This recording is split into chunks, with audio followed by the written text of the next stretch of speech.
किसानों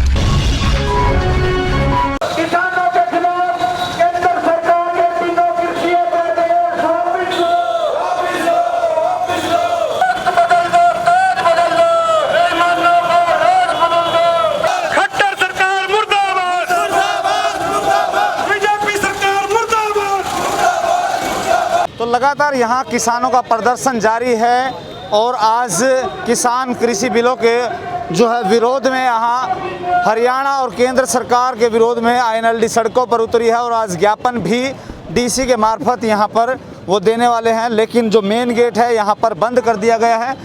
हम आपको लगातार आपको दिखा रहे हैं कि आईएनएलडी कार्यकर्ताओं द्वारा आज जो है प्रदर्शन किया गया कृषि बिलों को वापस लेने की मांग को लेकर यहाँ पर लगातार नारेबाजी कर रहे हैं। तो यहाँ मेरे पीछे देख पा रहे हैं किस तरह से लगातार प्रदर्शन यहाँ पर और कार्यकर्ता और हरियाणा पुलिस के बीच यहाँ पर जो है पानीपत पुलिस जो है सिटी इंचार्ज के बीच भी नोकझोंक यहाँ पर जीटी रोड पर देखने को मिली, लेकिन कार्यकर्ता अड़े रहे और उसके बाद कार्यकर्ताओं ने सड़क पर बैठकर विरोध प्रदर्शन किया तो पानीपत पुलिस द्वारा जो है अपना कदम वापस लेना पड़ा और उसके बाद यहाँ पर उनको आने दिया गया। बहरहाल यहाँ पहले आने से रोका जा रहा था, लेकिन फिलहाल यहाँ कार्यकर्ता लगातार खड़े हुए हैं, उनसे बातचीत कराएंगे। हेलो। तो यहाँ फिलहाल कार्यकर्ता और पुलिस प्रशासन लगातार यहाँ पर मौजूद है और यहाँ पर बैठने का यहाँ पर जो है उन्हें वो दिया गया है। सभी बैठ जाओ।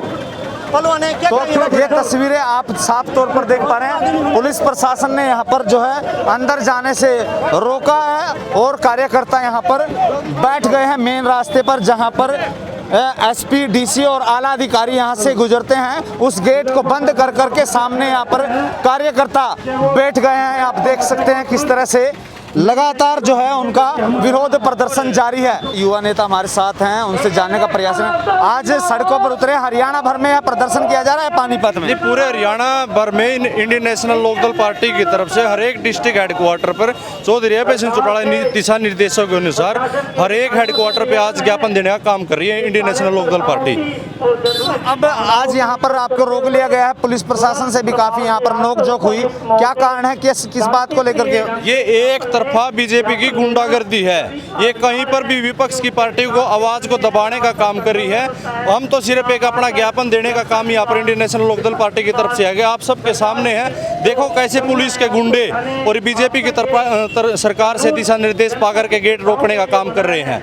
तो कौन कौन यहाँ पर भारी बनाया गया है, ड्यूटियां सौंपी गई है? हमारे इंडियन नेशनल लोकदल पार्टी की तरफ से डिस्ट्रिक्ट पानीपत में पूर्व एचपीएससी मेंबर युद्धवीर सिंह आर्य जी के नेतृत्व में इंडियन नेशनल लोकदल पार्टी ने आज ज्ञापन देने का निर्णय किया हुआ है। राज्यपाल को ज्ञापन देंगे? राज्यपाल को ज्ञापन देने का काम किया हुआ। तो किसानों के जो बिल है वो कानून में तब्दील हो चुका है, उसको लेकर के आगे इंडियन नेशनल लोकदल की क्या रूपरेखा रहेगी? जब तक बीजेपी सरकार अपने काले कानून वापिस नहीं लेते, हम इंडियन नेशनल लोकदल पार्टी और परिवार की तरफ से पूरे भारत में किसानों का सहयोग मांग करके पूरे हरियाणा और पूरे भारत प्रदेश में इंडियन नेशनल लोकदल पार्टी अपना ज्ञापन देने का निरंतर संघर्ष करती रहेगी और जब तक काले कानून वापिस नहीं होते हमारा संघर्ष जारी रहेगा। यहाँ जो है लगातार विरोध प्रदर्शन लगातार जारी है और उनका युवा नेता का कहना था कि यहाँ पर जो है पुलिस और प्रशासन द्वारा लगातार तानाशाही रवैया अपनाया जा रहा है। ज्ञापन देने के लिए पहुंचे हैं, लेकिन गेट अभी तक नहीं खोला गया है। उपायुक्त पानीपत के माध्यम से हमारी ये अपील है,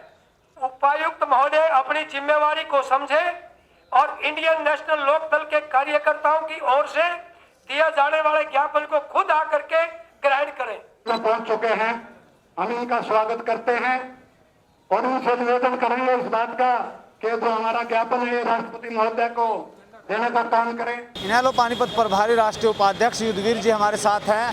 तो आज ज्ञापन देने के लिए हम 12:30 बजे यहाँ से चले थे और पहले तो गेट रोक लिया गया पुलिस प्रशासन द्वारा, बड़ी मुश्किल से उन्होंने गेट खोला। जब हमने सड़क जाम की, उसके बाद में जब सेक्रेटेरिएट में गए तो उन्होंने डीआरओ भेज दिया। हमने ये कहा जब डीसी नहीं है तो कोई उनका प्रतिनिधि आए, कोई दिक्कत नहीं। जब डीसी कार्यालय में तो वो जनसेवक, उसका फर्ज बनता है कि जनता की दुख तकलीफ सुनने के लिए वो ज्ञापन लेने के लिए आए। बाद में उन्होंने आईएएस भेज दिया, एक एसडीएम, माने डीसी है तो वही आए। फिर वो आया कि क्या है ज्ञापन में, ज्ञापन में राष्ट्रपति और गवर्नर को आपके माध्यम से ज्ञापन दे रहे हैं कि ये 3 अध्यादेश जो कानून की शक्ल ली है, इसको सरकार वापस ले। उसके लिए हम किसान पार्टी की तरफ से इकट्ठे हुए हैं। आईएनएलडी की तरफ से आगे की क्या रूपरेखा रहने वाली, क्योंकि लगातार किसान भी सड़कों पर है, तो वहीं सरकार ये कह रही है किसानों के हित में है, तो फिर इसके बावजूद इस पर राजनीति की जा रही है। ऐसे यदि किसानों के हित में होते या तो तमिलनाडु से लेकर के और कन्याकुमारी से कश्मीर तक सारे देश का किसान उद्वेलित नहीं होता।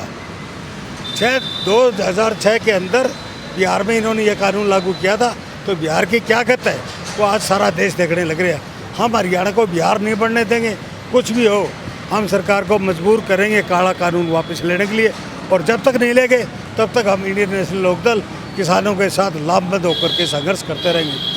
बड़ौदा उपचुनाव है और उसको लेकर के क्या लगता है कि इस कृषि अध्यादेश का कहीं ना कहीं सरकार को खामियाजा भुगतना पड़ सकता है? बिल्कुल पड़ेगा, क्योंकि रूरल बैकग्राउंड का हल्का है बड़ौदा, और बड़ौदा में सारे किसान हैं 90%, इसलिए सरकार को वहाँ जमानत बचाने के लाले पड़ जाएंगे।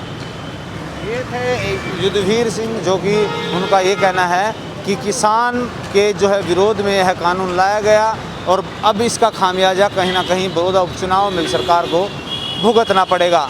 और उनका ये भी कहना है कि लगातार आईएनएलडी इस कृषि के जो नया कानून लाया गया है, इस कानून के विरोध में लगातार प्रदर्शन लगातार करती रहेगी जब तक वापस सरकार इस कानून को नहीं ले लेती। अब देखना यह दिलचस्प होगा कि इस इनेलो की और किसानों की लड़ाई कहां जाकर रुकती है। सहयोगी धर्मवीर शेरावत के साथ जितेंद्र अलावा, सीढ़ी ताल का पानीपत।